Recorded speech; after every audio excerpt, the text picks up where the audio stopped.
Hello guys, good morning. For today's video, meron tayo ditong ubi. Yan ubi. Tubo na yan Hindi yung laman sa loob. Pinabad ko muna sa tubig at high tide pa. Mamayang hapon ako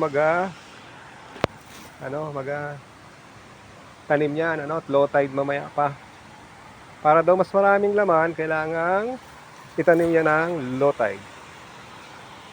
Saka kasabihan ng matatanda dapat daw pati palagatanim ka yan, ilabas mo yung iyong itlog.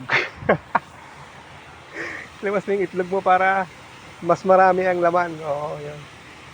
Yun yung ginagawa ng aking itatay palagatanim niyan, labas ang itlog. Yan. Para malaki ang laman. Oo. Kasabihan lang ng matatanda yun. Hindi man ako maglalabas ng itlog at baka langgamin. Dahil kasi langgam dito. Joke. So yun, mamaya itatanim ko ito. Malago na nga ito So ito yung ating garden. Sa paso, sa planggana at saka sa paso, timba. Radish. At saka yan ay nawali pala ito. May tubo na. Yan. Ito, ang ganda na ng ating mga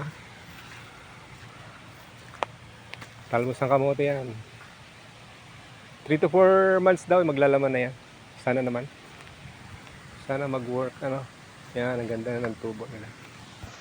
So yun lang guys at salamat sa inyo. Bye bye.